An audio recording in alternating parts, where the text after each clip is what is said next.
Remember we met, I could tell by your smile. You hadn't been with a good girl like me in a while. Yeah, you were impressed, couldn't leave me alone. Text me every time that you pick up the phone. السلام عليكم، ازيكم يا امارات؟ وحشتوني. النهارده ان شاء الله جايبه لكم حاجه حلوه جدا للشعر. حاجه انا شخصيا جربتها، هتنفعك جدا جدا.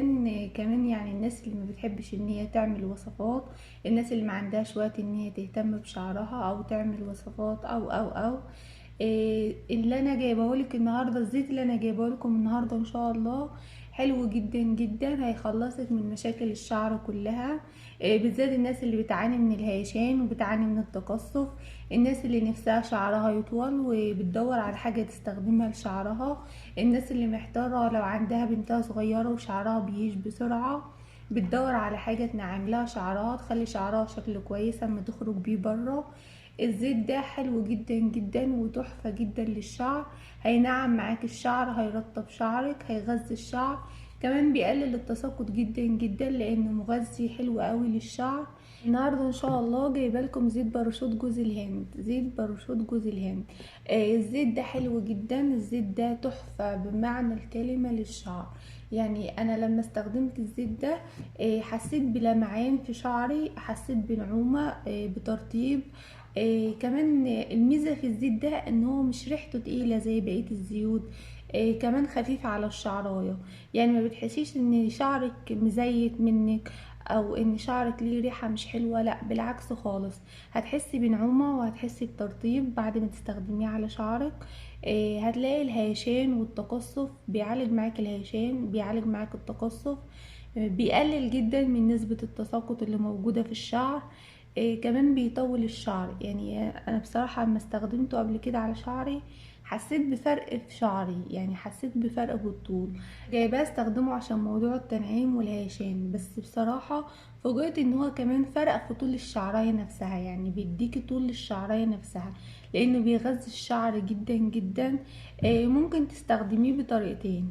الطريقة الاولى ان انتي تستخدميه كدهان عادي، يعني بعد ما تستحمي وتغسلي شعرك بالشامبو تاخدي منه حتة صغيرة على ايدك، تدهني بيه شعرك عادي وتسرحي شعرك او شعر بنوتك. الزيت ده بينفع للاطفال من سن 2 لان هو مواد طبيعية مفهوش اي مواد حافظة.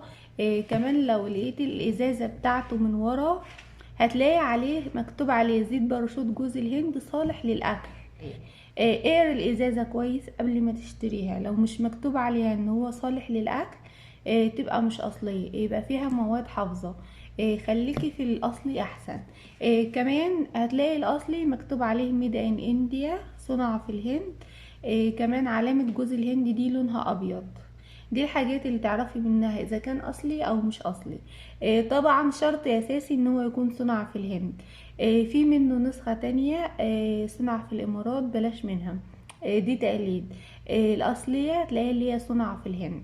كمان في نوع تاني انا شفته علامة جوز الهند دي لونها بني، دي برضو بلاش منها، خليكي في النوعية دي، النوعية دي حلوة جدا ونضيفة جدا، خالية من المواد الحافظة، بصراحة حلوة جدا للشعر.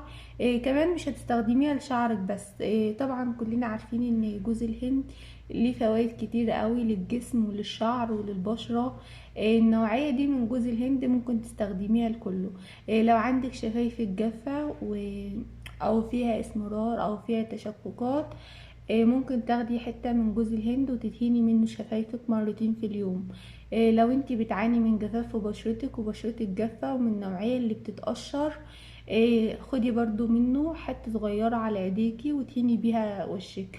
بس بلاش واحنا دهنين زيوت على وشنا نطلع بره في التراب وفي الشمس، لا لو انتي عايزة تحطي زيت على بشرتك انصحك بالليل قبل ما تنامي اغسلي بشرتك كويس ونضفيها وهتبداي ترطبيها بزيت جوز الهند بكمية قليلة، ده لو بشرتك من النوعية الجافة او النوعية العادية. كمان لو انت عندك خشونة في ايديكي ممكن تدهني برضو جوز الهند من النوعية دي على ايديكي. لو عندك خشونة في رجليكي، لو عندك اسمرار في الركبة واسمرار في الكوع، مع استخدامك لجوز الهند هيرطب معاكي بشرتك جدا، هينعمها وهيفتحها. من النوعية اللي مش بتحب تستخدم الزيوت في التسريح، ممكن تستخدميه من 2 ل3 مرات في الاسبوع. بعد ما تغسلي شعرك كويس وتنضفيه بالشامبو، هتاخدي كمية كويسة منه، هتحاولي ان انت تدلكي فروة شعرك. التدليك مهم جدا جدا لتغذية الشعراية نفسها. كمان التدليك بينشط معاكي الدورة الدموية، بيساعد شعرك ان هو يبقى صحي وان هو يطول بسرعة. دلكي فروة راسك كويس، ودلكي الشعرايه كويس والجذور ادهنيها كويس. بعد كده ببونيه او اي كيس موجود عندك، غطي شعرك وسيبيه على شعرك من 2 ل3 ساعات. بعد كده اشطفي شعرك عادي جدا بالشامبو والبلسم بتاعك، هيفرق معاكي جدا برضو. يعني ليكي حرية الاستخدام فيه، لو عايزة تستخدميه كحمام زيت 3 مرات في الاسبوع او مرتين في الاسبوع حسب الوقت المتاح عندك، او عايزة تستخدميه كدهان يومي. كمان لو معاكي بنوتك الصغيرة تقدري تستخدموه لها بكل ثقة، ما تبقيش قلقانة لانه مفهوش مواد حافظة. دي تجربتي مع زيت جوز الهند، يا رب يعجبكم ان شاء الله. المنتج ده تجربوه يعجبكم جدا. هو متوفر موجود في الصيدليات الكبيرة وموجود في محلات مستحضرات التجميل.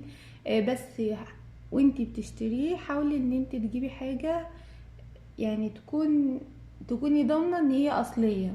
في الكام حاجة اللي انا قلتلك عليهم دول اللي هم يبينوا لك اذا كان الزيت اصلي ولا لا. في حاجة كمان، دي اكتر حاجة ممكن تبانلك اذا كان زيت جوز الهند اللي قدامك اصلي ولا لا. لو انتي حطيتيه في مكان ساخن بيبقى الزيت عادي، زيت سائل. لكن لو انتي حطيتيه في التلاجة او اي مكان بارد بتلاقي الزيت جمد معاكي. الزيت الاصلي لو حطيتيه في مكان ساقع او حطيتيه في التلاجة هتلاقيه جمد معاكي، بقى عامل زي الفوزلين. دي هي الحاجة اللي هتبين معاكي اكتر حاجة اذا كان الزيت اصلي ولا لا. يا رب الريفيو بتاع النهارده يكون عجبكم، وان شاء الله كل اللي بتعاني من مشاكل في شعرها، من الهيشان، من التقصف، من خشونة الشعر، الناس اللي نفسها تطول شعرها، ان شاء الله تجيبوا الزيت ده ويعجبكم قوي. واتمنى اكون افدتكم، ولو عجبكم الفيديو يا ريت تعملوا لايك واشتراك للقناة وفعلوا الجرس عشان يوصلكم كل الفيديوهات الجديدة. هتوحشوني من هنا للفيديو الجاي، والسلام عليكم ورحمة الله وبركاته.